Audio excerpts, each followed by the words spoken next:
now, guys.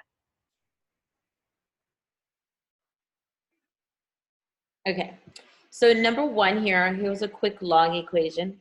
It is log x plus 4 is equal to log x plus log 4. So bam, okay? Now on this one right here, guys, listen, we're going to apply the property of logs to condense the log on the right side, okay? Because we have two log bases, so we're gonna condense it into a single log base. So we're gonna keep the log and then take the arguments and multiply them together. Now, why are we multiplying? Because we have addition here, and addition becomes multiplication, okay? In other words, when you multiply with the same base, you add the powers, okay? Remember, the logs are the inverse of the exponential functions, okay? So guys, we're gonna take these two arguments right here and multiply them together, so we get 4x. Now, what you will notice is that we have a log base on both sides. Since we have a log base on both sides, okay, the attendance code is at the top, guys. Make sure you go into Blackboard and sign on to do your attendance, okay? All right, so anyways, guys, since we have the same log base on both sides, we would use the one-to-one property of logs, and we would set the arguments equal to each other, okay? Remember, guys, right now I'm doing the review for the test. And the arguments are the x plus 4 and the 4x. So we're going to set them equal to each other. X plus 4 equals to 4x. And then we solve this. We subtract x from both sides. So we get 4 is equal to 3x. And then divide by 3. So x is equal to 4 over 3. Okay, so that's the answer for the problem. Now, on the test for chapter 4, some of the questions are multiple choice and some of them are true response, guys. All right, moving on to the next one. I'm gonna go ahead and clear this out, guys.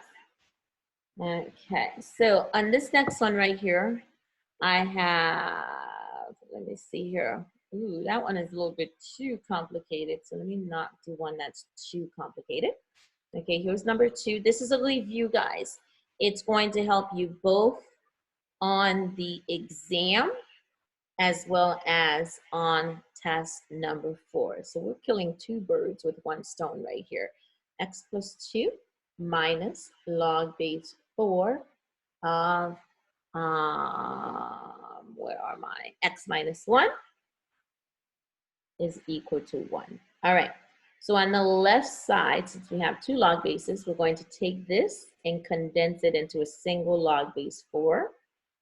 Okay, since we have division here, division becomes subtraction. And once again, guys, this goes back to the rules of exponent because I'm trying to write a division sign here. Okay, it's not working for me, Shazam. Okay, there we go.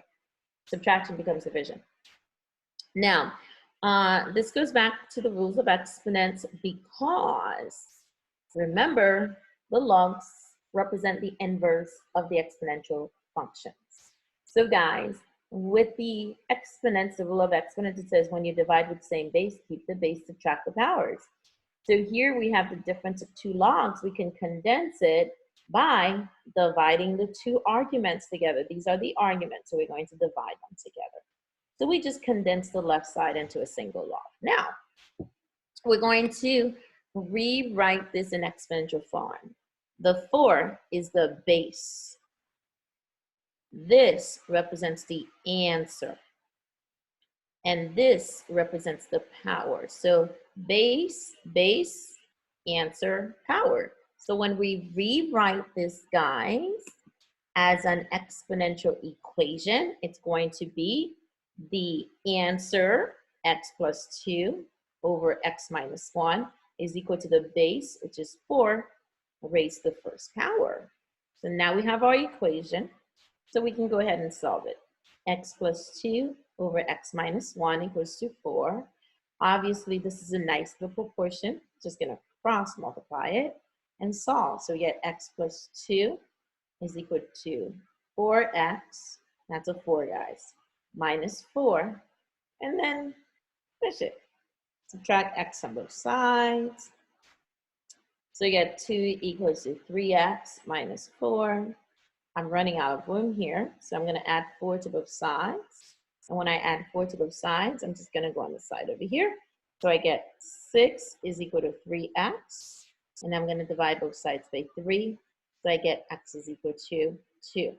Now, when working with these log problems, guys, it's critical for you to check your answers, especially on a test, like the final exam or the chapter 4 test, because remember, the domain of these logs, they're restricted to all x's greater than 0, meaning you cannot take the log base of a negative number, you cannot take the log base of 0. So if we take the 2, go back into the original problem, and we get either a negative, plug it in, once you plug it in, you get a negative or 0, then that would mean that we cannot count the 2 as an answer. So if we take 2, we plug it in here, over here, 2 plus 2 is 4. We can do that. If we take 2, we plug it in here, 2 minus 2 is 1. Actually, you know what? Let me work it out so I could show you guys how it works out, okay? So if I go in and I plug in 2 in here, I get log base 4, 4. And when I do it over here, I get log base 4. I know I'm trying to write it in here. Log base 4 of 1. And all of this is supposed to equal to 1. How does this simplify out to 1? Well, think about it. Log base 4 of 4, that's 1. 4 to the what power gives you 4? That's 1. And then for the other one, log base 4 of 1, 4 to the what power gives you 1? That's 0. 1 minus 0 is definitely 1. So it works out. So we're good, okay? So 2 is the answer, guys. All right, remember all of this is being recorded, guys. I will upload the recording to YouTube later on. And if you guys need to go back and reference anything, you can always go back and reference some of these problems. Now, here's some of the easier version of these questions. Well, actually, no, we just did that, so I'm not gonna do that one again. Let me see here. Okay, that one looks good. This one looks good. All right. You hear me? Hold on a second, guys. I'm gonna let this person in. Okay. Hold on. Oh my God. Come on now. You have a question? Yeah. Mm-hmm. So if it was like adding, would you multiply the 2? Yes, you would multiply the 2 arguments together. That's kind of like the first one we did. Here's a quick one with that. Log base, where is it? 6 of x plus 5 plus log base 6 of x is equal to 2. Now, on this one right here, because this is addition right there, addition becomes multiplication. Okay, that's a multiplication symbol right there.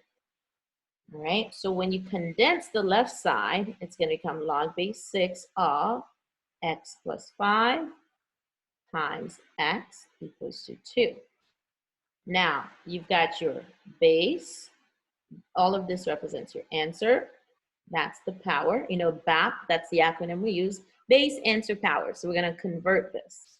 X plus 5 times x is equal to the base, which is 6, raised to the power, which is 2.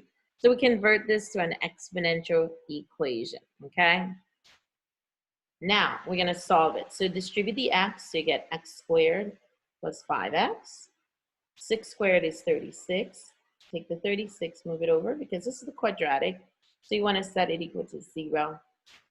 Oops. And then solve that. So when you move that 36 over, it becomes a negative 36. Now you factor. What 2 numbers multiply to be negative 36 and add to be 5? That would be x plus 9, x minus 4.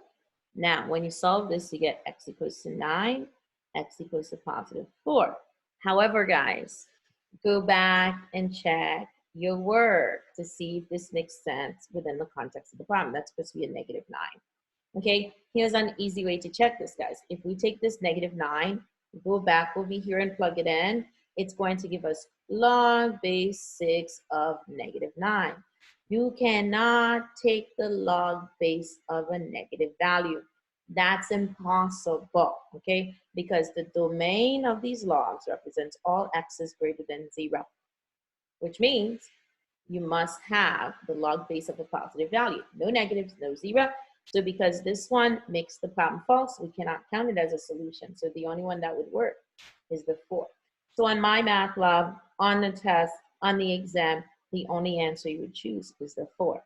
Now, in order to make sure the number is viable, you actually have to go back in and substitute it into the original problem. This even makes it true. You can't just assume, oh, it's a negative, that means it's not going to work. No. All right, guys. Remember, I am going through a review, and then I am going to go ahead and give you guys the, wait a minute, the test tonight, okay? This is the review for the test tonight. And then I'm going to transition eventually into the exam review. And the exam is happening when, guys? Thursday morning. Okay, I'm just going to give you an easy one for this one, okay? It's e to the x minus 1 is equal to, let's say, 23.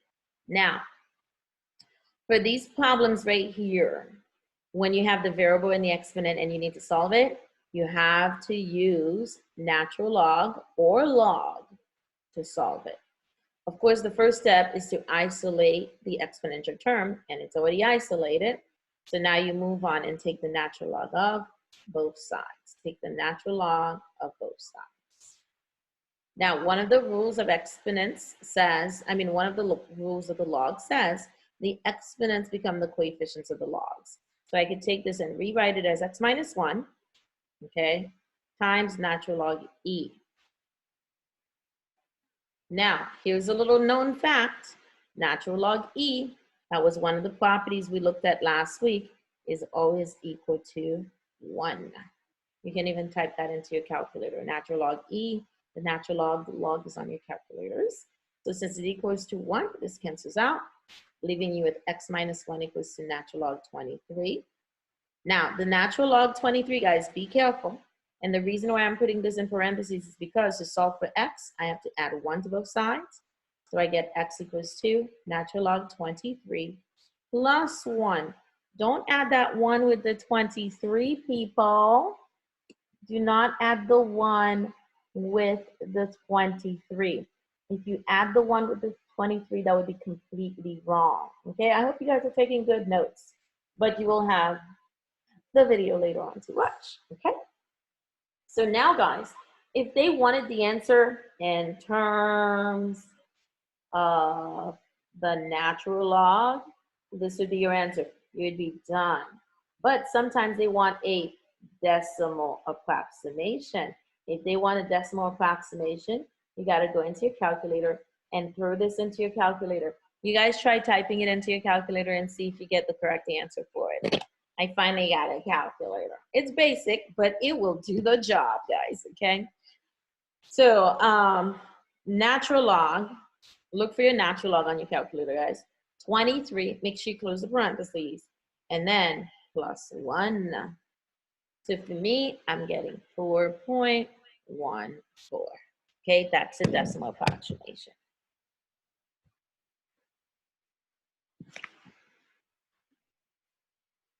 All right, guys, any questions?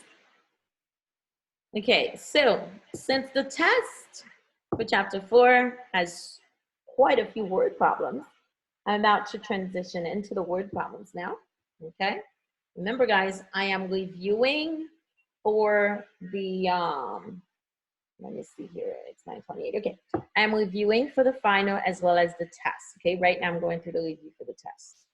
All right, remember you can always ask questions. You can type your questions in the chat box, or you could go ahead and ask your questions directly to me. All right, so here comes some word problems, guys. Application problems involving the law. So here's a formula, okay, which models the population of California starting in 2005, okay? let me see, 0.00126 feet. That's a 0 right there, guys. Okay, that's 0. And there's a decimal right there, okay? So this formula right here tracks the population of California.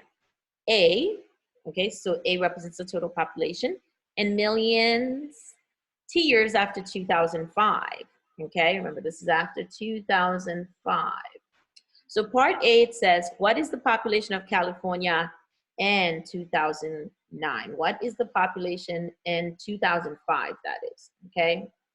So in 2005, the initial year, the length of time would be 0.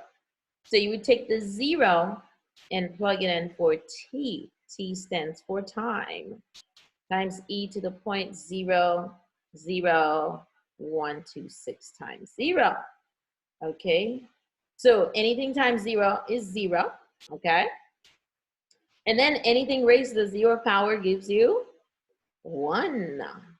So this cancels out, so the total population in 2005 would be 36.1 million people, okay? So essentially, we could call this the initial population. Now, here's an additional question I could ask you guys. What is the population growth rate? What's the population growth rate? Using this formula right here. What's the population growth rate, guys? What does natural log look like on the calculator? On the calculator, it is ln. Or you can have capital L and like that, okay? So it just depends on which calculator you have. All right, guys. So the question is, the population growth rate. Using this formula right here, guys. Tell me, what is the population growth rate? You can tell me, or you can type it into the chat box, guys. Tell me or type it into the chat box. Oh, come on. What is this thing? Okay, there we go. Nobody, come on, guys. Oh my goodness. Nobody? Wow, guys. Okay, so I can't find natural log. It is on your calculator. Can you find log, Oliver? Yes, it should be right above it or right next to it. Either ln or lowercase ln or capital Ln. Okay, all right, very good. So nobody has the population growth rate for this one? Oh, Shazam. Okay, people. All right, guys. Do you remember the formula? A equals to PERT. What part of this formula right here is the R? But we want the growth rate. When we talk about rates, what should it be in? Should it be a decimal? What should it be?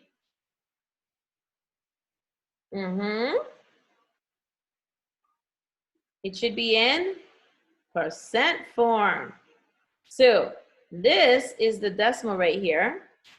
What's the percent, guys? What's the actual percent? Come on. How fast is this population growing per year? Okay, people. All right. I got to move on. I got to expedite this because we have a lot to do. So guys, if you have the decimal representation of the rate in terms of a percent, either you move the decimal over 2 places to the right or you multiply by 100. So the population growth rate is 0.126% per year. All right, that's how fast the population is growing per year in California. All right, guys, so now here's a very critical question.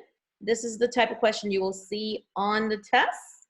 All right, part B says this, guys. When will the population of California be 40 million? When will the population of California reach 40 million? As At what time will A equals to 40? So remember, the initial population started in 2005. So when they ask, when will the population be 40 million? They're asking in what year it's going to be 40 million. So you take the 40, plug it into the formula for A. Okay, and guys, yes, you can do all of this on your calculators. 1, 2, 6. How many zeros did I have in this one? 2 zeros. I went too far with the zeros. Okay, so let's erase some of that. It's 0.00126 t. Now remember, what we're looking for is t, guys. It's in the power. And of course, if the variable is in the exponent, you have to use logs to solve it. First, we need to isolate the exponential term by dividing both sides by 36.1. So this cancels out. And so I'm going to erase at the top so I can move to the top because I'm running out of room here. Now, once the 36.1 cancels out, guys, do not put this on your calculators yet. You will round at the end. Round at the end. Do not round as you go along. You round your numbers at the end. Now, what you're left with is 40 over 36.1 is equal to e to the 0.001. Oh my God. Oh, okay. That's a little frustrating. That's where my iPad is cracked right there. So it makes it difficult to write. 0.126 t. Okay, there's a t in there, guys. Okay, now we're going to take the natural log of both sides. Remember, the reason we're taking the natural log of both sides, guys, is because we are solving for a variable which is in the power. The power is going to become the coefficient of the natural log. So natural log of 40 over 36.1 is going to equal to 0.00126 t times natural log e. And of course, natural log e is always equivalent to 1. So essentially, this cancels out.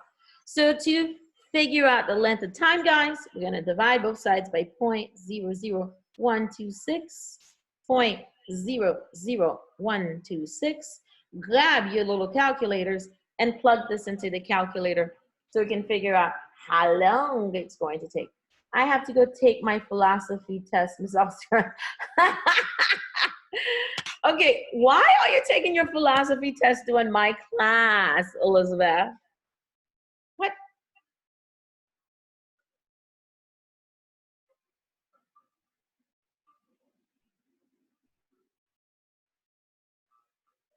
Okay, these people, are you choosing this time or the professor's making you do it?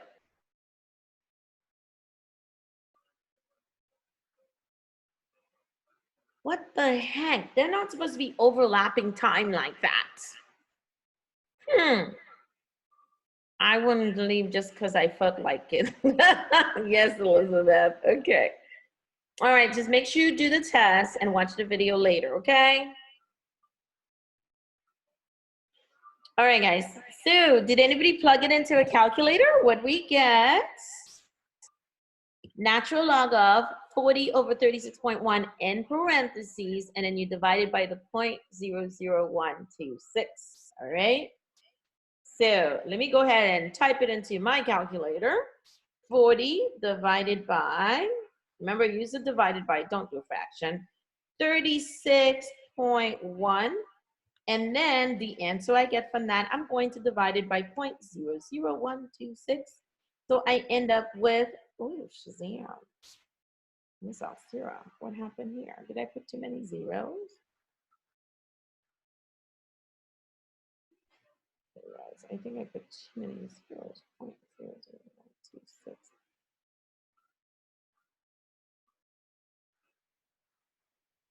Okay, something went wrong here, guys.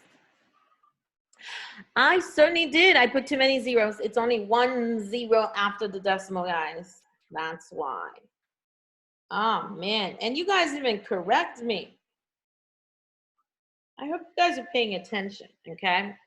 It's approximately Okay, there's too many zeros. Just move the decimal over, guys.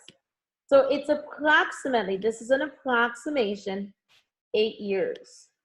So guys, if the initial population was in 2005, okay, what year is it now when the population of California reaches 40 million people? Once again, the initial population started in 2005, and in 8 years, approximately 8 years, it's going to reach 40 million. What year will it be from 2005? Come on, guys, give me an answer. What year? What year is it from 2005, guys, if it's 8 years later? Yes, Caleb, that would be 2013. Very good. Okay, so notice they're asking for the year, not how many years, although you have to find how many years in order to come up with the answer. All right, everybody. So at the beginning of this chapter, we talked a whole lot about compound interest, where the interest is compounded a certain number of times per year. And we also talked about compound interest, where the interest is compounded continuously. So now, guys, we are going to use those formulas to determine how long it's going to take for our initial deposit to reach a certain amount. In other words, you have a future goal, okay? How long will it take for you to reach that future goal? Or they could also ask you, what percentage do you have to invest this money at in order to reach your goal, all right? So here's one of the questions. And guys, remember, all of this is going to be on the test, okay? The amount invested is P equals to 12,500. Now, the number of compounding periods, it's going to be compounded quarterly. And if it's compounded quarterly, the end value will equal to 4. And then the interest rate for this one is going to be at 5.75%, guys. And then you want to accumulate, you want to have a total of $20,000 in the account. So the question is, how long will it take for the account, which you initially invested $12,500 in at a rate of 5.5%, compounded 4 times a year, to reach $20,000? How long is it going to take? So we go into this formula right here. A equals to P times 1 plus R over N to the NT power. How do we know we have to use this one? Because it tells us how many times a year the interest is compounded per year. N is the number of times interest is compounded per year, guys. And of course, if it is continuously, you no longer have an N value. So we're gonna go ahead and plug in everything we have into the formula. A is 20,000. P is 12,500. Now, R is 5.75. You got to change that to a decimal, so 0.0575. And all of this is going to be divided by 4 because N is 4. And our job is figure out T. So now, guys, I'm going to divide both sides by 12,500. So I can go ahead and, oops, I forgot my 2. Okay, 12,500. So I can go ahead and isolate the exponential term. So if I were to take my 20,000, and I'm doing this rather than waiting until the end to do it, because this is going to give me a nice number in the form of 1.6, okay, equals to 1 plus 0.0575 over 4 raised to the 4t power. Now, I am going to have to use the log. Why am I using the log? Because the variable I want to solve for is in the exponent. I have to use log. So I'm going to take the natural log of both sides, guys. Take the natural log of both sides. So natural log of 1.6 will equal to, the exponent right here will become a coefficient of the log. So we have 4t times natural log of 1 plus 0.0575 over 4. Now, guys, listen, your calculators can do all of this for you. We're solving for t, so we're going to have to divide one on both sides by natural log of 1 plus 0.0575 over 4. I know this is a lot of, ooh, Shazam, I'm writing this wrong. This is a lot of writing. You know what? Let's do that. There we go. Okay, I love technology. I know this is a lot of writing. However, the work itself is not difficult. So now I want you to grab your calculators, guys. On your calculators, you're going to do natural log of 1.6, close the parentheses, divided by natural log of 1 plus 0.0575 over 4. Go ahead, plug that into your calculator. Let's see what you get. Okay, guys, try it on your calculator.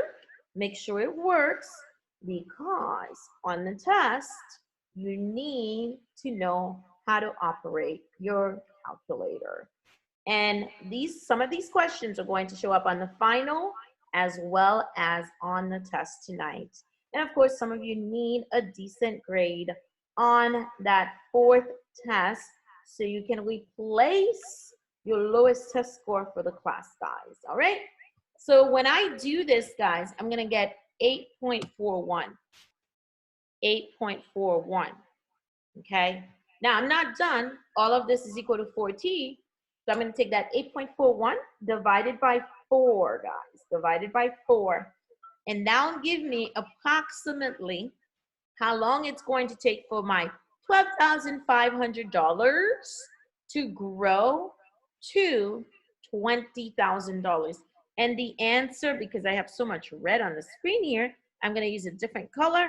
It's going to turn out to be 2.1 years. Okay? Now, my calculator gave me 32.93. Okay, well, let me double check mine. Maybe Miss Alcir made a mistake. I'm going to double check, okay? Because sometimes when I'm busy chatting it up with you guys like this, you know, trying to explain information, I get sidetracked and I slip up a little bit. Okay, so I'm double checking just to make sure. Ooh, who said that? Let me see. Steph, you're absolutely right. Okay, so I did get sidetracked there. So let me erase some of this. Oh, you know what? Let's just go back. Take it away. Let's pretend it wasn't even there, guys. Okay, let's pretend. There we go. All right, there we go. Power of technology. All right. So Stephanie was absolutely right. It is, oops, how about this? Let me get rid of this eraser, okay? It's 32.93. Good catch, Stephanie. Okay, now you can take that 32.93 divided by 4, guys. So it's going to take approximately 8.2 years. By the way, when you're rounding time, as well as when you're rounding interest, they want it to the nearest 10th. All right? So guys, make sure you're practicing with your calculators. All righty. So question definitely on the test, guys. Definitely on this test.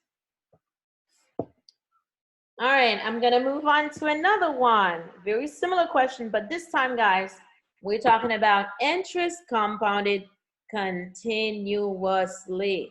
And when the interest is compounded continuously, the formula we use is the PERT formula, as in A equals to P times E raised to the R times T power. Oh my gosh, what in the world? This is annoying. Okay, let me try this one more time. R times T power. There we go. All right. So you no longer have an N value right there, guys. You no longer have an N value. You can just go ahead and work without the N. Once again, people, if you know someone who's supposed to be in this live session right now in this class, and they're at home still in bed, can you give a shout out to your buddy? Friends don't let friends fail, okay? So give a shout out to your buddy, Snapchat, text message, FaceTime them or something and tell them to get in here because we are reviewing. So did you divide the 32.9 by 4? That is correct, Oliver. Okay, Okay, Elizabeth. All right, guys. So here we go. This next one, guys, they're telling you they're going to invest $8,000 at a rate of 8%. And they want this money to double. They want this money, oh, that's P, guys. I put an A there. They want the money to double. So you want to double your investments. All right. So I'm going to do this the long way, and then I'll go ahead and show you a shortcut, okay?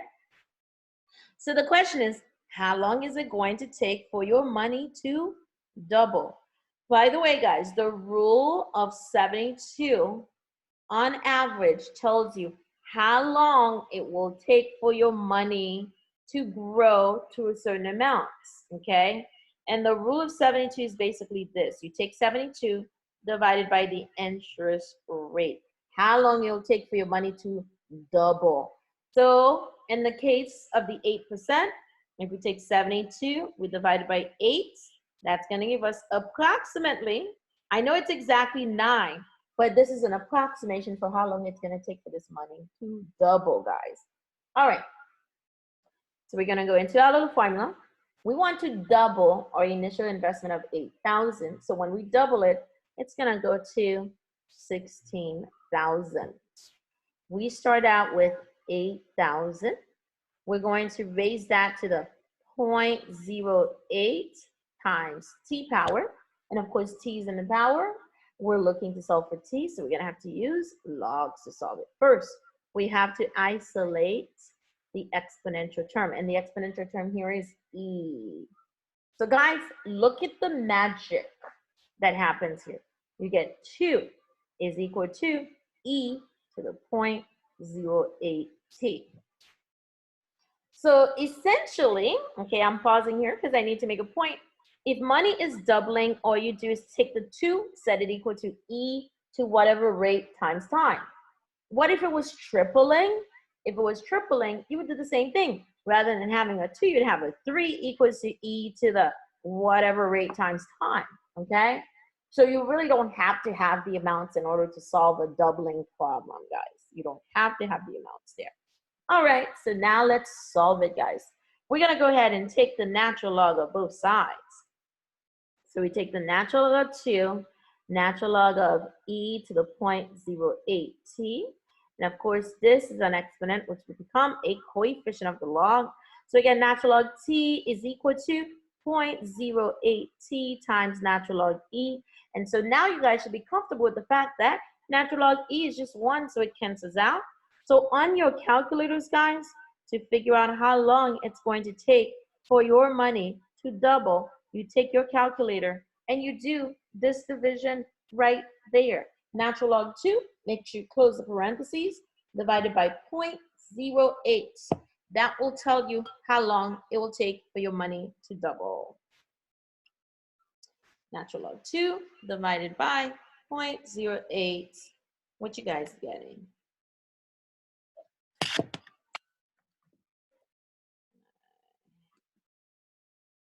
Ooh, very good. Now, the only thing is, when you're dealing with time, or if you're dealing with interest, you got to round it to the nearest 10th. So this is going to be 8.7 years, guys. Okay? That's how long it's going to take for your money to double. That's not too bad, considering when we did the approximation, it was about 9. Okay? So it's good to know this type of information, okay? It helps sometimes. Gives you a ballpark figure, guys, of where your number should be. All right. How we doing? Blah, blah, blah, blah. You guys are good? All right, everybody. So I am going to move on to the next one. Let me see here. This next one, we're going to calculate the interest. All right, once again, I do implore you to reach out to your friends, your buddies that should be on here, guys, and that are not on here. And so I understand they may say, you know what, I can just watch the recording later, but I just think it makes sense to watch this live instead of waiting for the recording. Because sometimes you just have a question, okay? And if you're in the session, you can ask your question. If you're not in the session, you might be a little confused, okay? So guys, here's the next question. We have a total of 8,000. We want to double it. No, we want it to grow to 12,000 in 2 years. So at what rate would we have to invest this money right here in order to have the money grow to 12,000? Once again, this is one that involves interest compounded continuously. So we're still using the PERT formula. So we go back into the PERT formula and plug in what we have. Oh my God, I keep putting A right there, guys. That's a P. Fix that for me, please. Because I'm trying to make sure I don't confuse you guys, because you're gonna have these notes for the test. So 8,000 E2, the R times 2 power, or in other words, 2R. You're gonna divide both sides by 8,000, so you can isolate the exponential term. All right, when you simplify this, guys, this is going to simplify to 1.5 is equal to E to the 2R power. Once again, the variables in the power, we want to solve it, we take the natural log of both sides. Natural log of 1.5 equals to 2R times natural log E. Notice I just cut a step right there. I cut it, because you guys should be used to this by now. So this cancels out. I divide both sides by 2, everybody. Grab the calculator, throw it on the calculator. Natural log of 1.5 divided by 2. It's going to take, Shazam. This is not time, this is interest. Now, guys, be very careful. Here's why, okay? When we talk about interest, we talk about interest in terms of a percent. The answer we're getting right here is not a percent.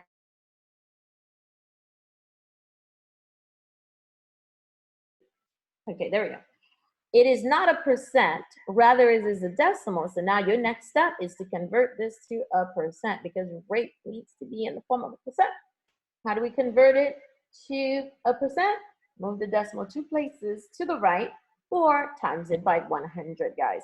So this is going to turn out to be 20.3% for your money to grow from $8,000 to $12,000 in approximately 2 years. By the way, 20%, ooh, that's difficult, guys. To earn 20% return on your money? I'm not gonna say it's impossible, as in the probability is 0, but it's very, very, very close to 0. That's slim. All right, everyone.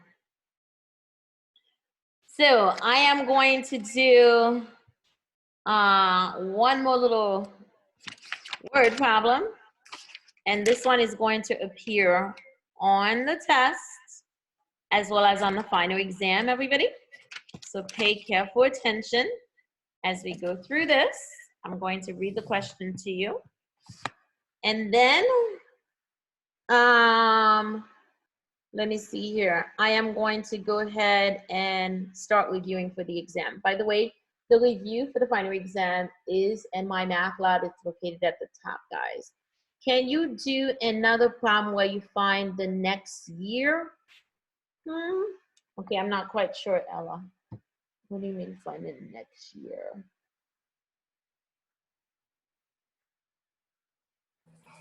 So like when you're like The California question? I don't remember. It was like the population in 2005. Find it. Like, okay. It was like, now the funny thing is, Ella, we've been doing those problems. Okay, remember when we did the one where it says how long is it going to take for the interest? For the amount to double. That's time. Same thing with the population, California population question. How long is it going to take for the population to reach 40 million? Same thing. The only difference between the doubling that we just finished and the California question is that Well, actually, no, they were the same thing. That was the PERT formula too. So we have been doing them, Ella. We're just looking for time. All of those questions were looking for time. So don't get wrapped up in the year. It's about the time. And whatever length of time it is, you take that length of time and add it to the initial year. So in the case of the California question, the initial year was 2005. They wanted to know, when is the population going to get to 40 million? In what year? You figured out it's going to take 8 years to get to the 40 million. So you take the 8 years and you add it to 2005. What year does that take you to? 2013. So the real question is the time, the length of time it's going to take, not really the year. The year, that's a little extra thought-provoking question. It's not that serious. All right. So guys, okay, I love this question right here, okay? Which reminds me, 420 was yesterday, so this is a really good question for this time of year. Shazam. Anyways, let's move on. Xanax, listen to the question, guys. You have to listen carefully because I don't have the problem up. Xanax is a tranquilizer used in the short-term relief of symptoms of anxiety. So if you're taking Xanax, it's basically a tranquilizer. And when you think of a tranquilizer, what are you guys thinking about? Come on, guys, give me some answers. What are you thinking? Animals or something? Animals, right? Okay. To calm animals down, animals that have been agitated. You calm them down by giving them a tranquilizer. So here it is, the same thing that is being used in human beings to control their anxiety. Its half-life in the bloodstream is 36 hours. How long will it take for Xanax to decay to 90% of the original dosage? All right, guys. So we're looking at an exponential decay question. Now, before I dive into this problem, let me just say this. When we talk about exponential decay, exponential growth for that matter, okay, these are the formulas we're looking at. A equals to P times E to the RT. However, because we're specifically talking about decay and growth, okay, the formula changes slightly. So rather than having a P, because P normally means principal, okay, or the initial amount, we're going to use A sub 0. A sub 0 means the initial amount, the amount at time 0, okay, and then times E to the KT power. Now, why am I using K? K is called the constant. Oh, constant, people, constant. Oh my God. Constant of depreciation. Okay, constant of depreciation. So in most of these exponential decay problems, this is how they will represent the formula, guys. All right. So now I am going to go to work. So reading the question again. So its half-life, the half-life of Xanax in the bloodstream is 36 hours. So in other words, if you start out with an initial amount, that's the initial amount, in about 36 hours, you will have half of the initial amount left in your bloodstream in 36 hours. So if we go into the formula right here, the amount you'll have left in the bloodstream is 0.5 times the original amount.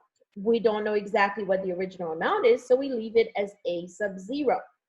And it's going to take a total of 36 hours as in time. 36 hours, time is 36, in order for it to diminish to 50%. All right, guys. So what am I missing? I'm missing K. Now I got to find K. K is in the power. How do I figure it out? I have to go ahead and use logs to figure it out. Now, guys, Why do you have the A sub 0 on both sides? Okay. A sub 0 represents the amount you start with. Yeah. And then on the left side, 0.5 times A sub 0 means the amount that is available or that's present after, okay, the 36 hours, half of the original amount. For example, Caleb, if there was a total of, Caleb. oh, damn, I'm sorry, Oliver. Okay, so if there was 90 milligrams of the Xanax in your system to begin with, after 36 hours, half of it would be left in your bloodstream. So how much would be left in your bloodstream after 36 hours? You would do half of 90, and half of 90 would be 0.5 times 90, which would give you 45. So that's what this is saying. So the H sub 0 represents the 90, and the 0.5 times H sub 0 would be 0.5 times 90, which would be your 45, okay? So wait, is that why you put the A to the 0 on H the sub left? 0. Sub 0 on the left. Mm-hmm, yeah. Okay. So base with that wouldn't. What happened to that A? What it's being replaced by 0.5 times A sub 0. So you want the amount you want, or the amount that is left in your system after 36 hours is half of the original amount. This is the original amount, okay? And half of the original amount, here, let me use my pointer here. That's the original amount right there. You see how I'm pointing on it? And then half of the original amount is left in your bloodstream after 36 hours. Oh, okay, because you got the 1 and then you divided it. Yes, yes, there you go. Okay. All I right. got you. Now, I'm putting 0.5, but you could use a half, okay? I just think 0.5 is easier to maneuver through, okay? All right, guys. So I am trying to isolate the exponential term, so I'm dividing both sides by A sub 0, okay, the initial amount. So this cancels out, this cancels out. What am I left with? 0.5, 0.5 is equal to e to the 36k. Remember, my job here is to solve for k. And k represents what? The constant of depreciation. So in other words, how rapidly or how fast is the Xanax leaving your bloodstream? Shazam. Okay, quick question for you guys as I erase some of this so I can continue. Is the value for k going to be positive, or is it going to be negative? Ooh, you guys both get this one right. Shazam. Now, guys, it's a 50-50 guess. Now, guess on it. Since you guys are not rushing to give me the answer, you can say it or you can type it into the chat box.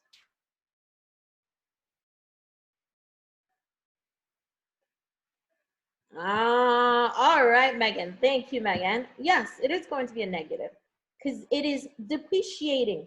And because we're talking about depreciation, things are constantly decreasing their values. Okay, so guys, let's do it. We're going to take the natural log of both sides. And of course, I'm skipping a step here. Hello, 36k times natural log e. Because we took the natural log of both sides, that exponent becomes a coefficient. Bam, that kisses out. We divide both sides by 36, guys. Grab your calculator. And on your calculator, you're going to do natural log of 0.5, close the parentheses, divided by 36. And so, guys, look at this, a beautiful negative number in the form of negative 0.019.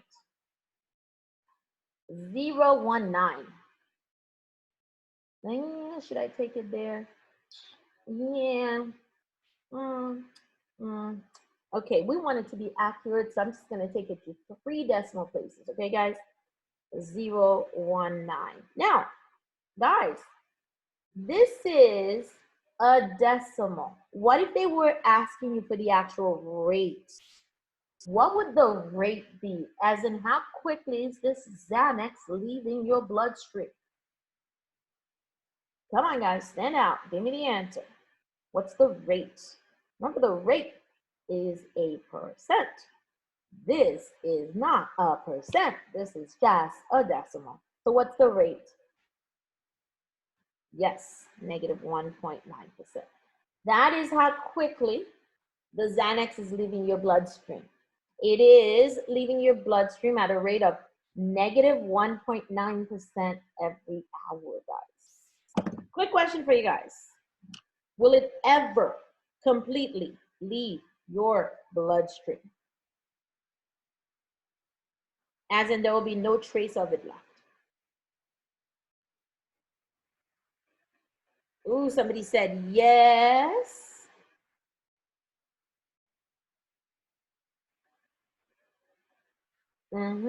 Duh.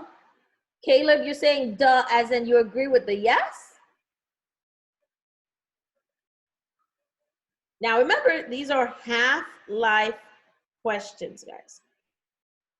Now, when we talk about these half-life questions, we're talking about, yeah, okay, Caleb. We're talking about these problems that are consistently decreasing by a half, okay, half-life, okay? It's taking 36 hours to get to 50% of the original days, okay? Yeah, so if we were to do another half of that, what would it take us to? Would it take us to 0? Ooh, okay. Answer that question. If we were to do another half of that, would it take us to 0? Nope, it doesn't completely leave your system, guys. Okay? It trickles out of your system, but there's traces of it left in your system, even after, okay, a long period of time. There's traces of it left in your blood supply. Yeah, I know, Elizabeth. That's why I love doing the Xanax question. Okay, So guys. after years, you'll still be off of Xanax. Yeah. Like Your blood supply, your blood system will be used to it. Yeah. So if you just take one Xan, right? Say it again. If you take one Xan and it's 15 years, 20, 30 years, it's still in your bloodstream. I didn't say one Xan, okay? I'm talking about continuous, okay? One Xan, it might take a little while for it to filter through your blood supply, but you're going to have minute traces of it, even maybe 30, 40, 50 days. And this is why our athletes are consistently drinking water. Yep. Him. Say no to drugs. Just making a point, guys. Okay, so now we're gonna go back to the original problem, guys. Oh, that's supposed to be A. A, this was the original formula, A sub 0 times e to the kt power, people. So now we're gonna go ahead and plug in the value for K, which is negative 0.019 times T. So now here's the second part of the question. The second part of the question is, how long will it take for Xanax to decay to 90% of the original dosage? How long will it take to go down to 90% of the original dose? 90% of dose. So if we want it to decay to 90%, we want to know how long it's going to take. So this would be 0.9 times A sub 0 is equal to A sub 0 times e to the negative 0.019 times t. And now we're going to calculate the t value. Do you guys mind if I eliminate the A sub 0s because they're going to cancel out anyways? Okay. Now we're going to take the natural log of both sides. Natural log of 0.9 is equal to negative 0.019, 0.019 t times natural log e. This cancels out. So guys, grab your calculator.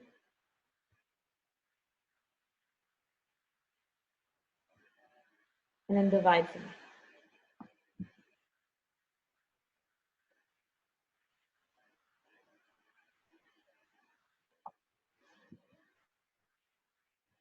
How you guys doing?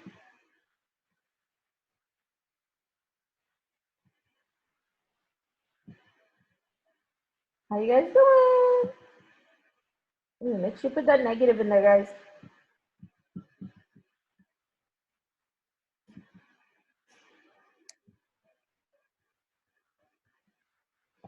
What'd you guys get? How long?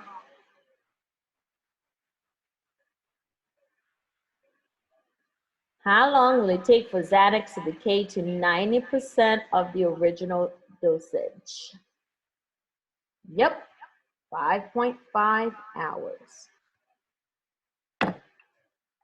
In other words, guys, after 5.5 hours, you still have 90% of the Xanax left in your system. Yeah. Take that in.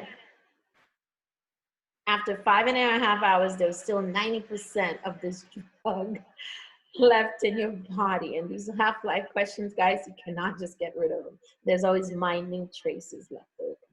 All right, guys. So this one is going to be on the test. It's going to be on the final. Now, one other thing I need to say, because I was, well, actually, you know what? You guys are going to see that on the review too. So I am going to stop right here and switch over now to the review for the final exam. All right. What does Xanax even do? Caleb, you are paying attention. I gave you the introduction. That's why after 5 hours, they still be asleep. That's right, Oliver. Everybody's very calm. You know, sometimes I think it's because the doctors haven't calibrated the dosage right for that individual. So rather than subdue the person just slightly because there might be an overdosing, so the person tends to fall asleep because there's too much in their bloodstream. I know. By the way, there's also huge debates about parents giving these type of substances to their kids, okay? Popular media will say, you know what, let the kids be kids. Kids sometimes are hyperactive. So the debate is this: when is it right to actually give a prescription to a child that's overactive? When is overactive too overactive? That's the question, okay? So Caleb, in answer to your question, this was the introduction, Caleb. Xanax is a tranquilizer used in the short-term relief of symptoms of anxiety. So essentially, it calms you down. Like this time of year during the spring, right now, are you guys feeling overwhelmed right now? Because I feel like because you guys are in the comfort of your home, you're not around a lot of people that are anxious. You're not necessarily feeling too anxious this time around, because during the spring term, especially with the seniors, they have so much going on. Oh my God, I gotta do this, I gotta do that. And they become so overwhelmed and anxious. They're all over the place. So to calm them down, sometimes they have to go and take their little Xanax that has been prescribed by a doctor to calm their anxiety levels down, people, okay? Caleb, what do you mean that sounds fun? Calm down. Okay, Oliver, yes, you are overwhelmed. Okay, now Oliver, how many classes are you currently taking? Both at the high school and at the college? 4? Okay, I can understand. But sweetheart, here's the point, okay? I'm trying to get to. This week, the college classes are over.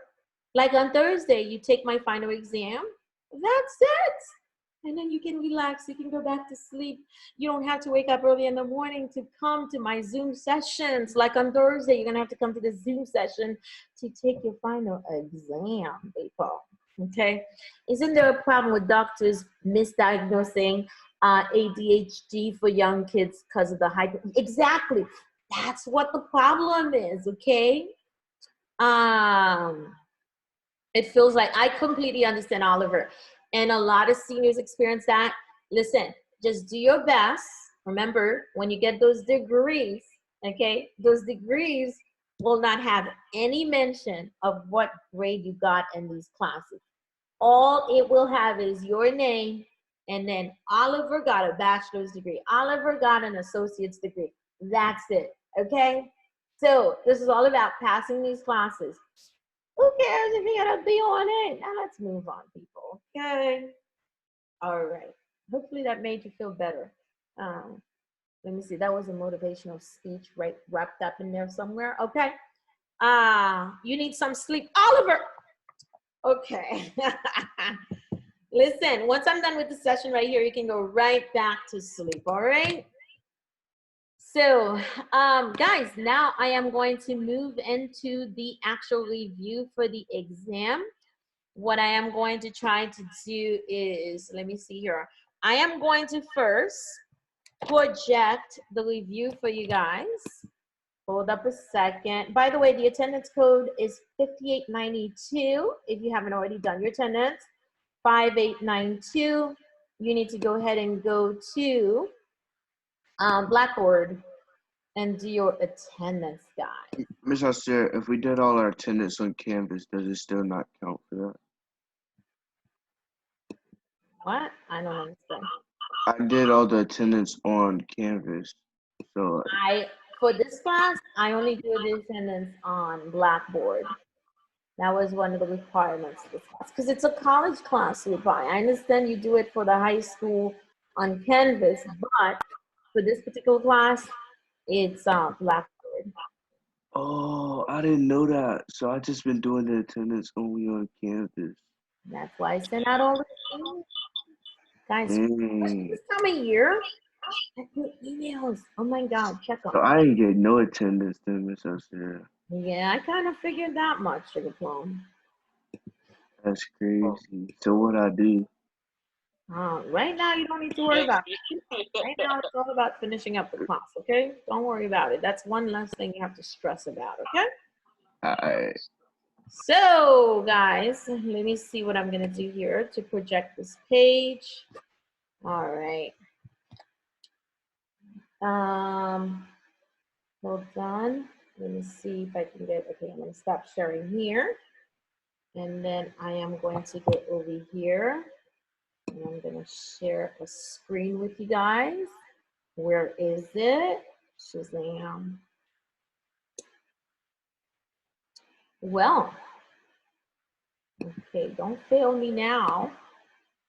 Oh, there it is. All right. Okay, guys. So I want to grab, can you guys see this? It says Final Exam Review DNC, homework. Give me a thumbs up if you guys can see it. Nobody can see it? It's there. Okay, well, geez. Thank you, Megan. Okay, guys. So this is the review. It's at the top of the page. Okay, how do I get the sugar plum in? Come on now. Oh my God. Hold on a second. Oh my God. What am I doing? Guys, I'm like totally lost right now. Okay. Hold on. I don't know who's trying to get in. Oh, it's a chat. Okay. All right. Okay, perfect. Now, how do I get that? Okay, there's my screen. All right, it's technology. I'm still trying to figure it out, guys. Okay. So I'm on here because I want to quickly go over a couple of questions that I cannot really write down. The rest of them that I can write down, I'm going to skip through them, and then we'll go ahead and work them out together. Okay. So I'm primarily looking for the graphs, guys, like this one right here. This one is asking to identify the intervals on which the function is increasing, okay? So the interval on which the function is increasing, as in the y values are steadily increasing over an interval. For some of you, this might make more sense to look at it as a positive slope. So when you're looking for the interval on which a function is increasing, you want to find the first x value where that interval starts to increase, which is right there, guys. Let me see if I could use a color here. Blah, blah, blah, blah. Okay. No. What in the world? Okay, I'm going to stop playing around. All right, let me just show you guys. Right here, guys. So over here is where this is starting to, let me go ahead and use this. Okay, this is starting to increase right there. You guys see that? What is the x value? The x value is right there at -2, okay? And the graph continues to increase steadily all the way up to this point right here.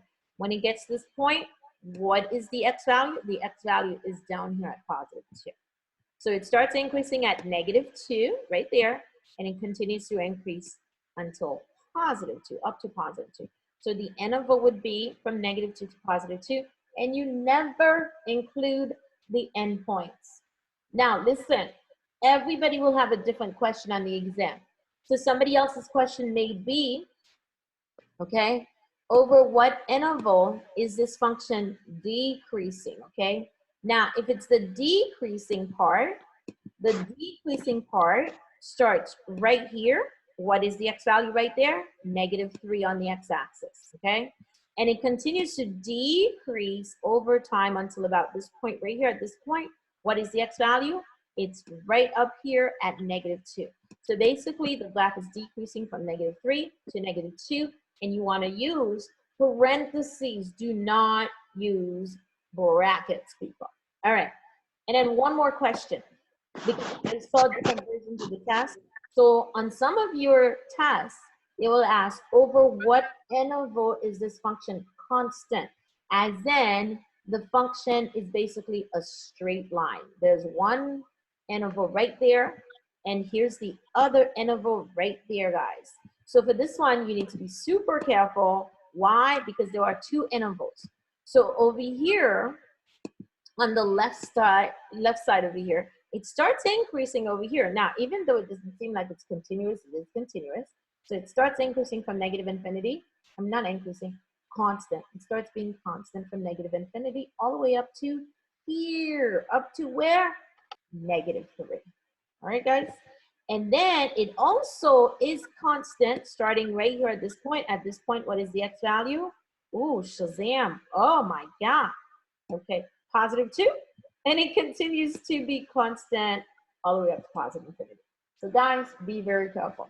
That's one of the questions on the test that you have to know how to do. Oops. All right. So can I get out of that? Next. Here's another one, guys. Now, for this one right here, they want you to figure out the value of f of -2.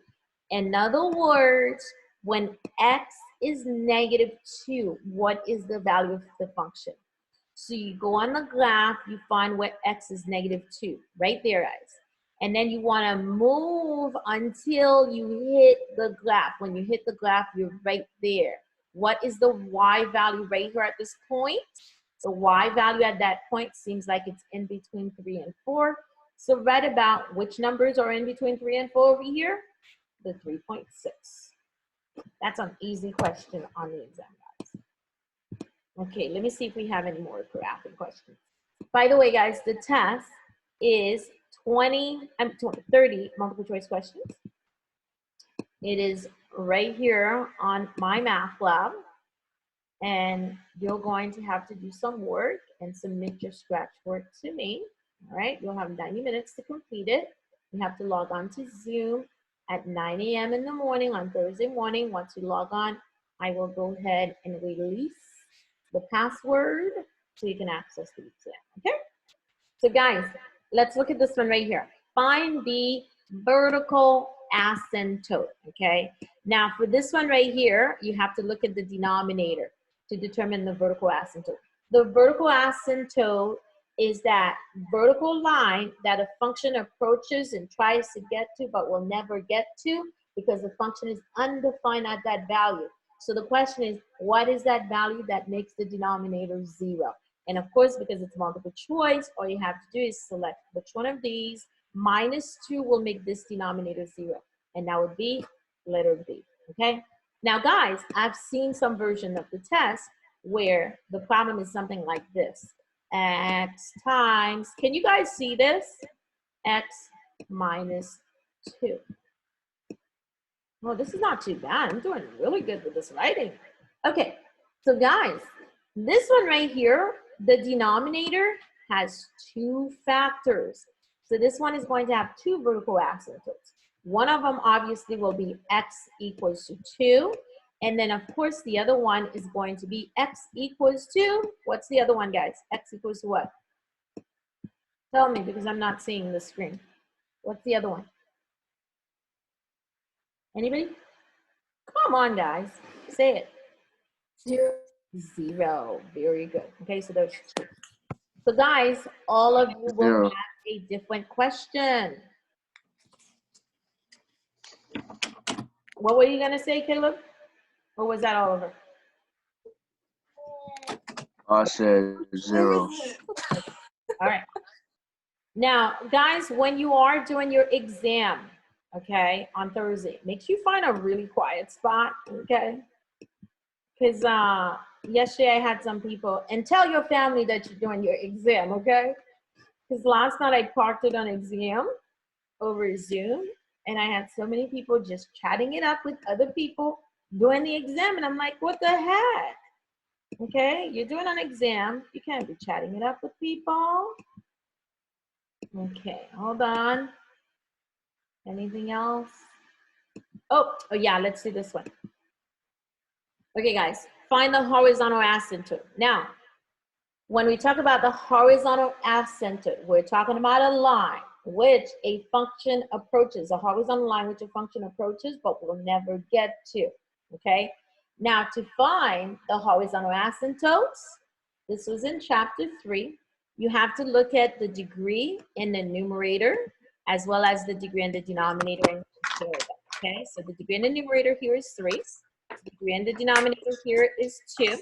Now, if the degree and the numerator, okay, I'm trying to write all this down for you guys, and the numerator is greater than the degree and the denominator. Oh my God, guys, this is horrible, okay? There is no horizontal asymptote. So we choose this option right here. Okay? So, ooh, damn, turn off that mic. Whose door is open? Oops, sorry. That's okay. All right, guys, once again, if the degree in the numerator is greater than the degree in the denominator, you have no horizontal asymptote. Now, if you had a problem like this, so you had 17x squared over, let's say, 5x squared. Ooh, shazam, this is horrible. Okay. 5x squared, that's a square, guys, plus 6. And they ask you, what is the horizontal asymptote? Let's compare the degree in the numerator and the degree in the denominator. They're equal to each other. So then the horizontal asymptote would be the equation y equals to the leading coefficient in the numerator, which is 17, okay, over the leading coefficient in the denominator, which in this case is 5, okay? So guys, it's all about the degree. If the degree in the numerator is equal to the degree in the denominator, then yes, you have a horizontal asymptote. What is it? It's the coefficient, leading coefficient in the numerator over the leading coefficient in the denominator. All right. So let me see what else I need to go over on here, and then I will switch to paper. Okay, guys, not paper, whiteboard. Okay, let me see. Find the, oh, that's so easy. Find the inverse, but we'll do it. That's easy too. Okay. Ooh, what's the horizontal asymptote on this one, guys? A, B, C, or D? Come on, guys, tell me, because I can't see you writing right now. B. Yep, that one is B. Very good. Okay, max and min. All right, so I'm gonna go ahead and stop sharing this, and then I am going to go to my tablet now and share it with you guys so we can do the remaining questions. Let me see. Let me go time chat. Miss Sarah, Uh-huh. are you posting this video like online? Yes, I will be posting it. Okay, because I have to leave. Yeah, I noticed quite a few of you left, but that's okay. All right. And so I am going to continue with the review, guys. For those of you who really, really need this, it helps. So make sure you guys ask questions. Those of you who are still left in the chat. Okay. So here comes the first question. Question 1. We have 10 over x minus 6 plus 2 is equal to 6 over x minus 6. The minute you see a variable in the denominator, you have to look for the restricted value. What value makes the denominator 0 in this case? positive 6. So x can't equal to positive 6, guys. Now, we got to find the LCD and multiply each term by the LCD. There's only one denominator here, so the LCD would be x minus 6. If there was more than one denominator, guys, you would have to find the lowest common denominator. To do that, you do a product of all the denominators, and when you have a repeated factor, use it once. All right, guys. So if we take x minus 6 and multiply it by the first fraction, what's going to happen is that the x minus 6 and the x minus 6 will cancel out, and that will leave you with 10. Now, you go to the second term here. You multiply it by x minus 6. And then for the last term, the 6 over x minus 6, if you multiply it by the x minus 6, if you take all of this, multiply it by x minus 6, what will happen is that the x minus 6 will cancel out with this one, and that will equal to 6. And then you solve it. So you get 10 plus 2x minus 12 is equal to 6. Combine these two together. So 2x minus 2 is equal to 6. Add 2 to both sides. So you get 2x equals to 8. So x is 4. And that's it. All right. This next one, you can actually plug it into your calculators, guys, especially on the graphing calculator. It's one of the ones where you have to divide with complex numbers. So here it is. If you have a graphing calculator, you would enclose the numerator inside a set of parentheses, divide it by the denominator, and close it inside a set of parentheses. Now, to simplify this, you want to find the conjugate of the denominator, which would be 4 plus 3i, and you multiply both the numerator and denominator by 4 plus 3i. And then just go ahead and FOIL that. Now, I'm going to start with the denominator because it's easier to multiply the denominator. 4 times 4, 16. Negative 3i times 3i is negative 9i squared. And the numerator, 3 times 4 is 12. 3 times 3i, that's 9i. Okay, 4i times 4, that's 16i. And then 4i times 3i is going to give me 12i squared. Remember, I squared is always equal to negative 1. So wherever you find an I squared, change it to negative 1. So in the numerator, guys, I'm going to combine these two. So I have 12 plus 25i. The 12i squared will become a negative 12. In the denominator, 16 minus 9i squared, the negative 9i squared will become positive 9 because, remember, this is a negative 9i squared. I squared is negative 1, so negative 9 times negative 1 gives you positive 9. So now, guys, if you will notice in the numerator, 12 takes away 12. So you're left with 25i over 25. So you simplify, and the answer turns out to be just I. It doesn't always happen this way, guys, so be careful. All right. Now remember, all of this is on the video. Next problem, we have x squared plus 2x minus 24 equals to 0. We got to go ahead and factor this one and then solve it. Now, for this one right here, okay, let's see here. Hold on, somebody has a chat question. Blah, blah, blah, blah. Caleb wants to know if you can, okay, all right. Okay, guys. So x squared plus 2x minus 24. This is factorable. Can you find two numbers that multiply to give you negative 24, add to give you 2? Absolutely. That would be x plus 6, x minus 2. Set each one equal to 0 and solve. So you get x equals to negative 6, x equals to 2. I feel like this problem is too easy, and yours on the test is going to be a little bit more complicated. Like you may have to do completing the square or the quadratic formula, but that's coming up later on. Okay, guys. Number 4 is 4x plus 5 squared is equal to 5. You got to solve this. You specifically have to use the square root property. It actually says that, the square root property.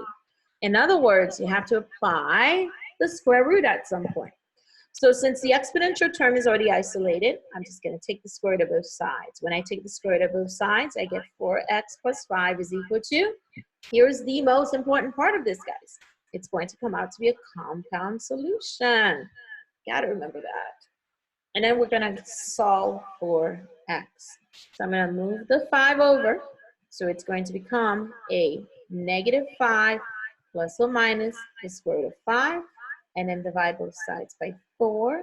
So guys, this cancels out. So I'm left with x is equal to all of this as the solution. Questions? Nothing? You guys don't have any questions?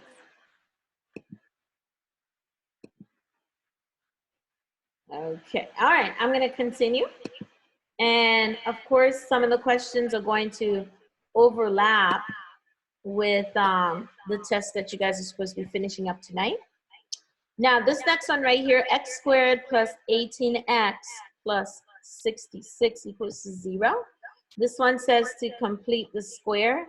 You don't have to complete the square, but it is way more efficient than the quadratic formula. How do we know this is more efficient than the quadratic formula? We'll look at the b term. If it's even, yes it is. We'll look at the leading coefficient. Is it 1? Yes it is. Perfect candidate for completing the square. So to complete the square, we're going to take the 66, move it over so it becomes a negative 66. Then we're going to take half of 18, half of b. That's going to give us 9. We square it. We get 81. We're going to add the 81 to both sides, guys. So on the left side, we're going to factor this into a binomial squared.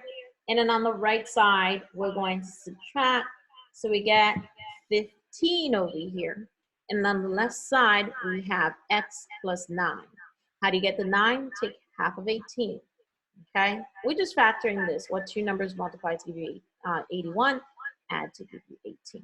So now you solve this just like we solved the square root property. So take the square root of both sides. So we get x plus 9 is equal to, again, plus or minus whenever you take the square root. And then take the 9, move it over. So the answer for this one is x equals to negative 9 plus or minus the square root of 15.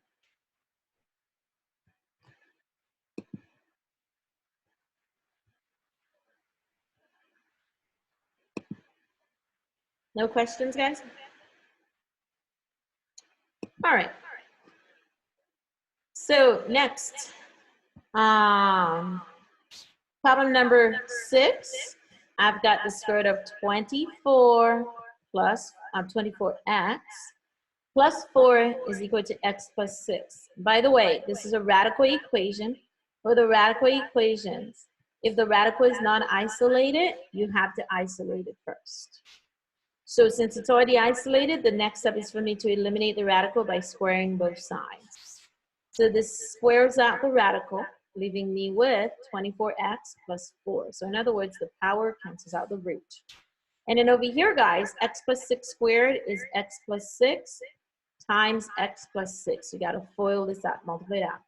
So you get x squared plus 6x plus 6x plus 36. And then 24x plus 4 will equal to x squared plus 12x because you combine the 6 x's together. So now you have a quadratic equation which you have to solve. So to solve the quadratic equation, I'm going to subtract 24x on both sides. And I'm also going to subtract the 4 from both sides, guys, because I want to make sure the quadratic is equal to 0. So this all zeroes out on the left side. And on the right side, I'm left with x squared minus 12x plus 32. And now I'm going to factor this. X minus 8, x minus 4. Okay. And so once you factor it, now it's all about solving it. So what number minus 8 makes it 0? Positive 8. What number minus 4 makes it 0? Positive 4. Be careful with these problems, guys. You gotta check your solutions.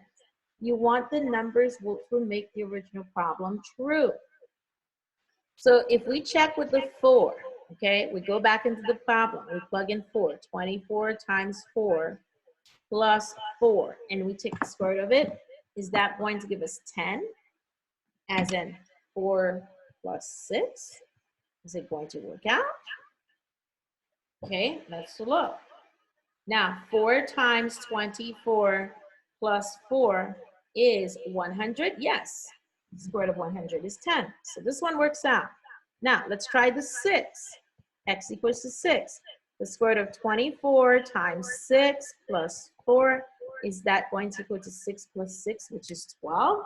Well, 6 times 24 plus 4. It's 8. Well, It's 8, not 6. It's 8, oh, not yes, 6. it is 8. Shazam. That's 8. That's 8. Thank you, Ella. 24 times 8 plus 4, okay, is going to give me 196. The square root of 196 is, what is the square root of 196, guys? 14. Does that work? Yes, it does. Okay, so both of them work. There you go, guys. All right. Next problem. Number 7 we did already. 8 we did. Number 9. Composite functions. Way back from chapter 2. So f of x is equal to negative 2x plus 8, while g of x is equal to 6x plus 2. And they want us to find g of f of x. As in, take the f function, plug it into the g function for x. So g of f of x, guys, will equal to 6 times negative 2x plus 8, and then plus 2. So we take the f function and substitute it into the g function. So we get a negative 12x plus 48 plus 2. So the answer is negative 12x plus 50 for the composite function, the composed version of g of f of x when we compose them together. All right, number 10, guys. For this next one, I've got a circle problem. X squared minus 18x plus 81 plus y squared plus 10y plus 25 is equal to 64. This is very unusual here. In other words, guys, we already have our perfect square trinomial here, as well as our perfect square trinomial there. Normally, they don't make it this easy. Normally, they don't give you the 81. They don't give you the 25. You would have to complete the square, take half of 18, which is 9. 9 squared would give you the 81, and you would add the 81 to both sides. Same thing with the 10. You'd have to take half of 10, which is 5. 5 squared is 25, and add the 25 to both sides. But they've already done this. So guys, really, all you have to do is factor this, and then factor this into a binomial squared, and you're practically done. So for the first one, when we factor it, it's going to factor to x minus 9 squared. Pretty much, I'm taking on x from the x squared. Half of negative 18 is negative 9. And then, of course, for the second one, it's going to be y plus 5. Now, this is the standard form of the circle. So once it's in the standard form, you can actually identify the center. Be careful with this. The center must be the opposite of these numbers inside the parentheses. So the center would be 9, 5, negative 5. Okay? And then the radius, guys, the length of the radius would be the square root of the 64, which is 8. And that's it. All right, number 11, they're giving you x squared plus 9x plus 18 is greater than 0. You got to solve this polynomial inequality. First, you need to factor this. And so x plus 6, x plus 3. The critical values would be -6, -3. They want you to graph this on the number line as well as write the answer in interval notation. Okay, guys, that's a -3. I don't know why I have -6 twice. Okay, so I'm going to go to the number line. Here's my -3. Here's my -6. This divides the number line into 3 regions. Here's my 3 regions. Of course, the best value to test with, you want to test each region, is the 0. And remember, the truth values, they alternate most of the time. So if we take 0, we plug it in here for every single x, guys. We have 18 is greater than 0. And that is absolutely true. So this means this region over here is true. Since the truth values are alternating most of the time, that region is false, and this region over here is true. So this means we're going to have a set of solution from -3. I'm using a parenthesis here. I'm excluding the -3. Why? Because of the inequality symbol. Everything greater than the -3 will make the problem true. There's also another region here where it's true. So this means that everything less than -6 will make the problem true. And of course, you have to express this in interval notation. So in interval notation will be -infinity to -6, not included, union from -3 up to +infinity, not included. So that would be your answer in interval notation. Alrighty, guys. Here comes the next one. Now, this is a difficult question on the exam, guys. If you have graphing calculators, I haven't been mentioning the graphing calculator that much. I keep forgetting. But if you have a graphing calculator for this one, this is number 13.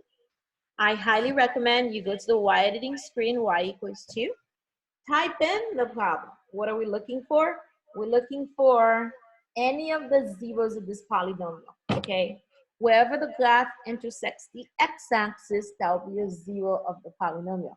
If you don't have a graphing calculator, you want to find or list the possible rational zeros of this polynomial. In other words, the factors of 10, -10, it doesn't matter.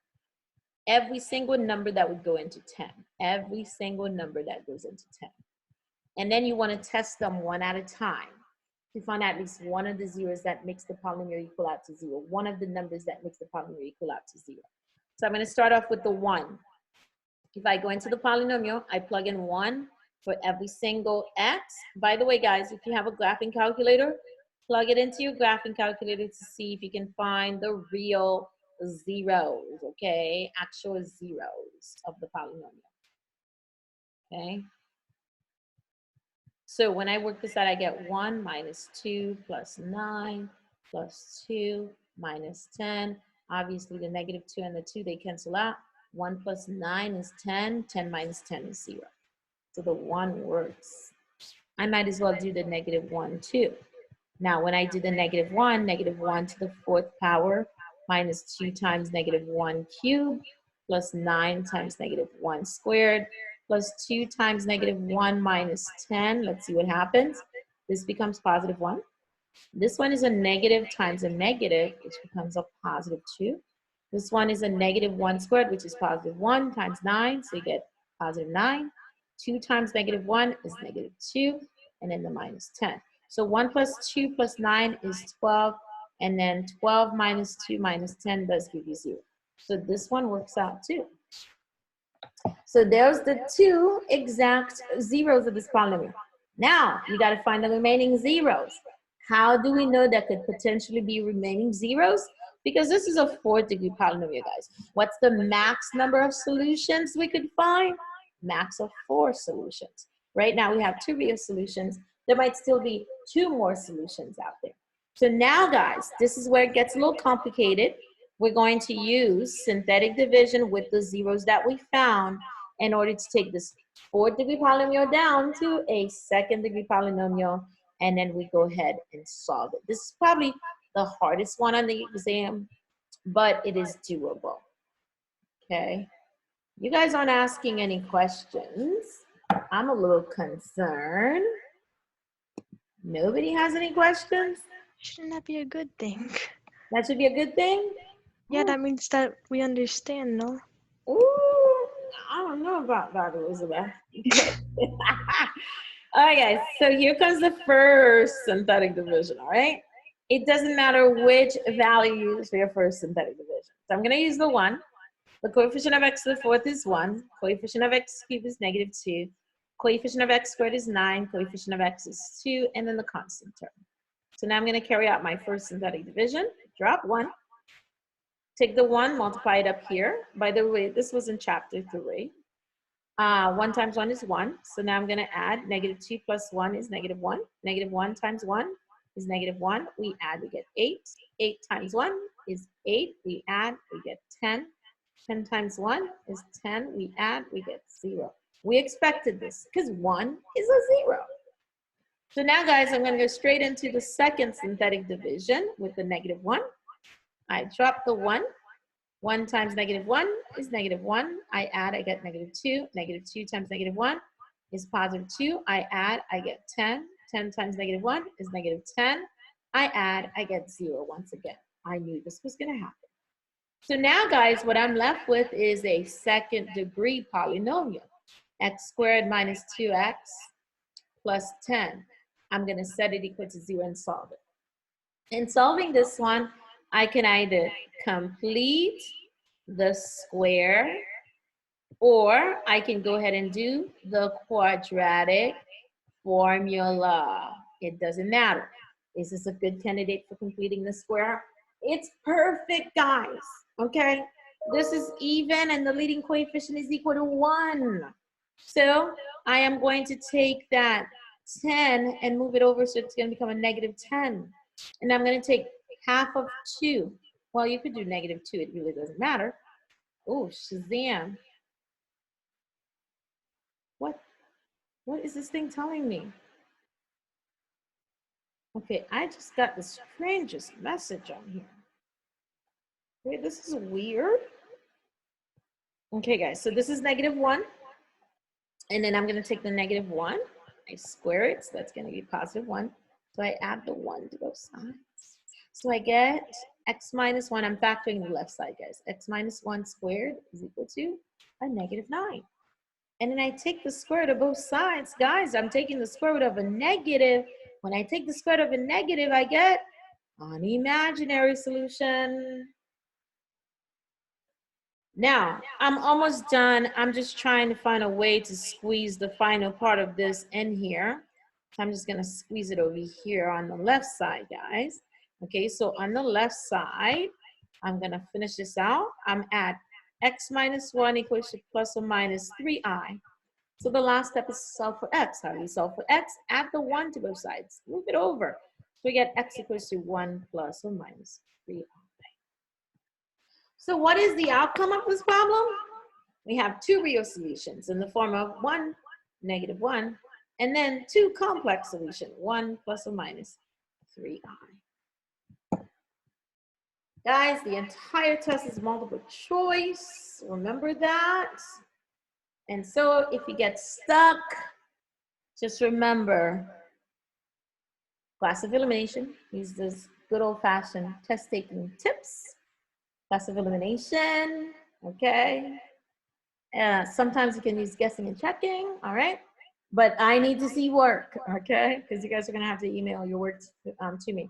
The next question is a long division. It's a division problem. It's not long division. You guys can do synthetic division with it. Since I just finished covering synthetic division, obviously I'm not going to do it again. So I bypassed number 14. 15, Why did we do the last step with the 3i stuff? Like, why didn't we just stop at synthetic division? What did we do? Okay, this was What's a that? 4-degree polynomial. They want you to find all the zeros of the polynomial, okay? We found 2 real zeros, 1, -1. So because it's a 4th-degree polynomial, there's a possibility you can find up to 4 solutions. So if you already have 2, you got to go find or check to see if there's more solutions. How do you find out if you have more solutions? Well, you need to go ahead and carry out the synthetic division, drop the problem to a second degree equation, and then solve the second degree equation. Now, if you have a calculator, Ella, you plug it into your calculator, you will notice that the graph only intersects the x-axis how many times? 2 times. That's 2 real solutions. But there's a max of 4. So you got to look for the remaining solutions. That's why we kept going. Okay.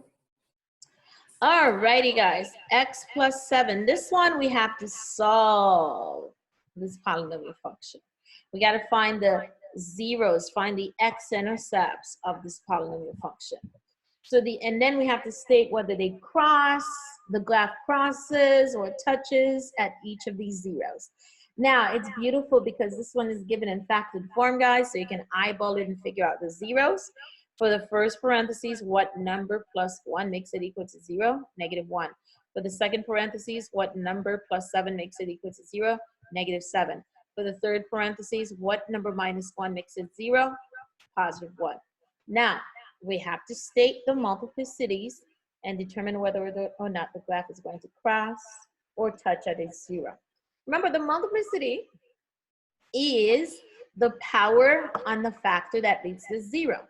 So this factor right here has a power of 1, which led to this 0 right here. So the multiplicity is 1. Same thing for this one. The multiplicity is going to be 1. Now this one right here, the power on the factor is 2. Okay, by the way, the multiplicity shows how many times the 0 is repeating. So this one would be 2. Okay, when we add up the multiplicities, it adds up to the degree of the polynomial. Now, when a multiplicity is odd, the graph is going to cross at the 0. Cross at the 0 because 1 is odd. But when it's even, the graph is going to touch at the 0 and then turn around. And that's it. All right, guys, 16. Some of you will have maximum, some of you will have minimum. So whether it be maximum or minimum, the process is exactly the same, guys. Now, the big question you have to ask yourself is, how do I know if I have a minimum or maximum value? For this one here, this is a cost formula that helps you figure out the cost of operating a store. This one is asking, what is the minimum cost? Some of your problems will ask, what is the maximum cost? Where do you go on a quadratic functions graph to find the max or the min value? What part of the graph has the max or the min value, guys? Anybody speak up, guys? Come on, where do you go? Come on, Avery, where is it? The vertex. The vertex. And how do we find the vertex? If the equation is given in the general form, use the formula. X equals the opposite of B over 2A to find the X value. So the B value here is -30, so we do +30 divided by 2 times 2, which is the A value. So 30 divided by 4, guys, is going to give you a nice little decimal, 15 over 2. For this one, I am going to use, I'm going to be lazy, okay? I'm going to use 7.5, okay? Now, obviously, X, we're talking about a store here, where X is the number, hold on a second, let me see. X is the number of videos rented daily, okay? You can't be renting 7.5 videos, but because of the nature of the question, we actually have to use the 7.5. So now to figure out the maximum value, guys, we take the 7.5 and we're gonna plug it in. So 2 times 7.5 squared minus 30 times 7.5 plus 530, and let the calculator work it out for you. Type it into your calculators, guys. I'm typing it into mine. Minus 30 times 7.5 plus 530.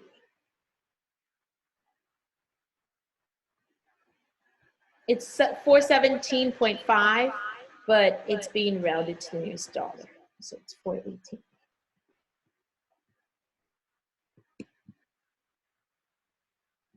All right, guys. So now I'm getting to some questions that you are going to see on the test for chapter 4. So those of you who stuck around, this will help you.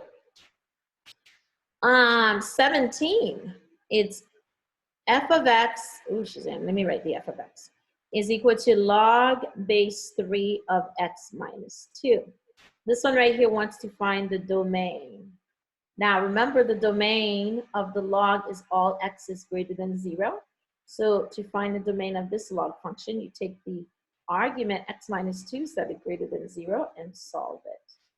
So the domain for this one will be all values greater than 2, but you got to express this in another notation. From 2 up to positive infinity, the 2 is not included. Here's another question you guys are going to see on the test for chapter 4, x, y to the 9th over z cubed. Okay, they want you to extend this, okay, using the properties of logs. So all three properties are in here, guys. You got multiplication, you've got division, and then you've got these powers over here too. So multiplication becomes addition. And of course, division becomes subtraction. So when we expand this, it's going to be log base b of x plus log base b of y to the 9th, and then minus log base b of z to the 3rd. But we're not done because we have the exponents in here. The exponents become coefficients. And so you get log base b of x plus 9 times log base b of y minus 3 times log base b of z.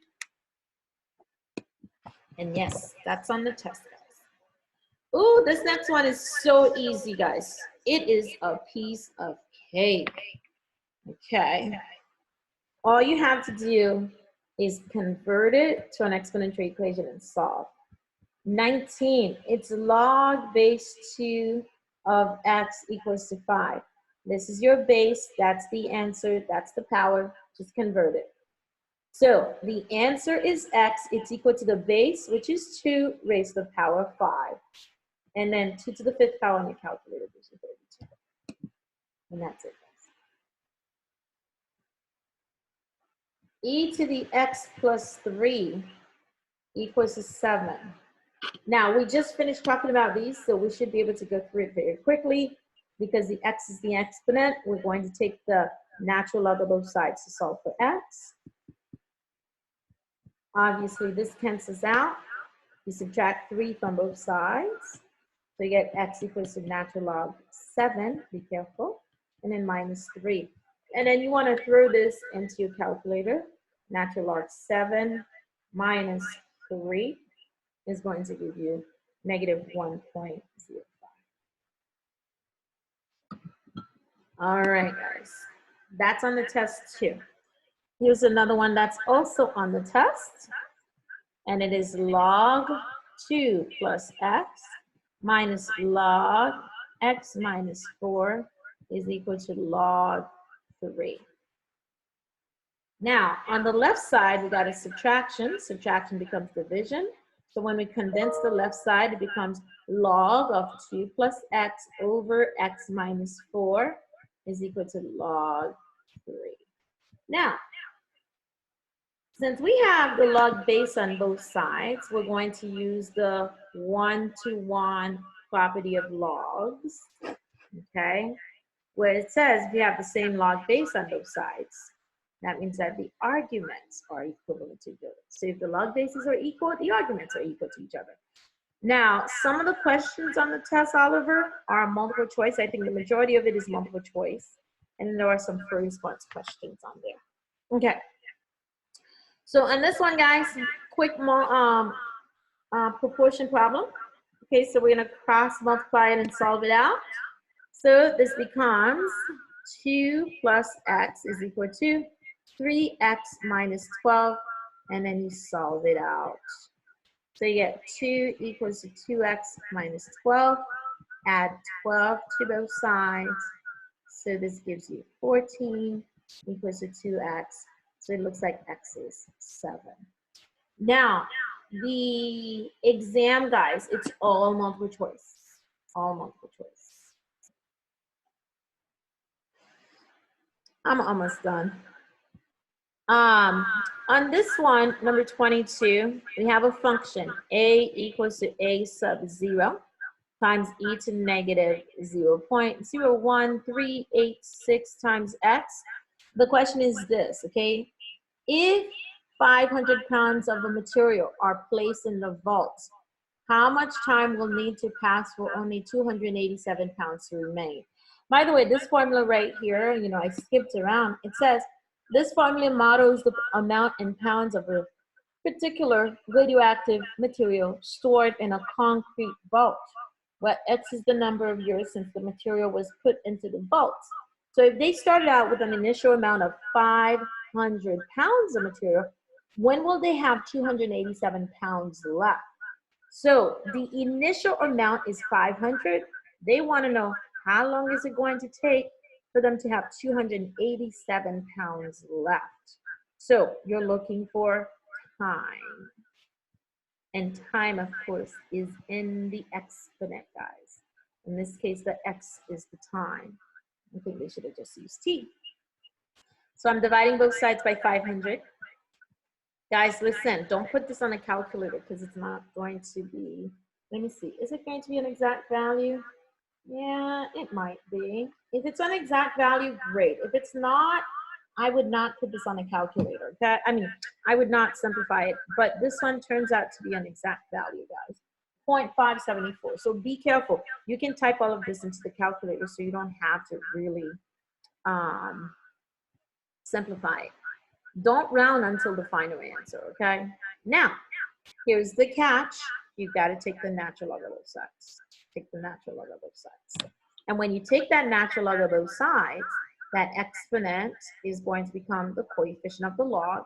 So you have negative 0.01386 x times natural log e, which we really don't need because it cancels out.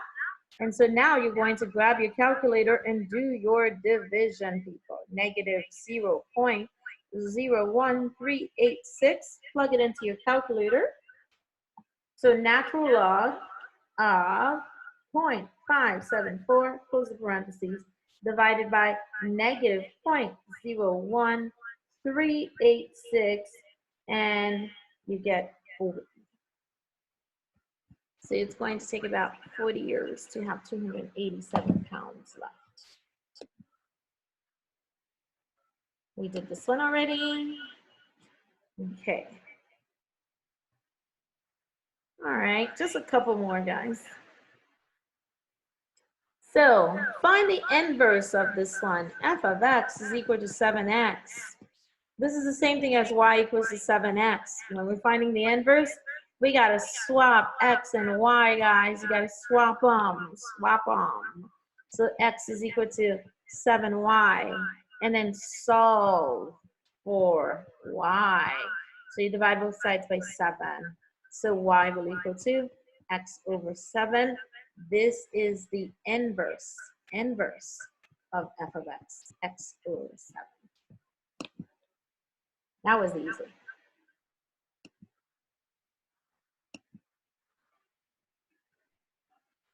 All right, guys, we're at the last two questions. So on this one right here, it says, given the equation y equals to 2x, write the equation of a line that is parallel to the graph of this one and goes through, oh, let me see, is it parallel? No, yours is perpendicular. Perpendicular to the graph of this one right here and goes through this point right there. Perpendicular lines, guys, they have opposite reciprocal slopes. So, you know what? Let's just go ahead and leave it there. So the slope of this one is 2. So the slope of the other one will be the opposite reciprocal slope. So that means that it's going to be a negative. We're going to reciprocate the 2, so it's going to become a negative 1/2. If it was parallel, remember parallel lines, they have the same slope.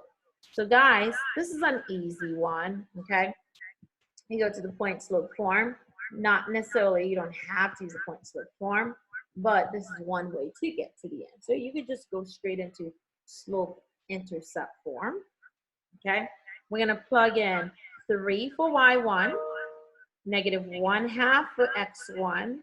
So we get x minus 2, because x1 was 2, y1 was 3. And then just work it out. Y minus 3 equals to negative 1/2 x plus 1, because negative 1/2 times negative 2 is positive 1.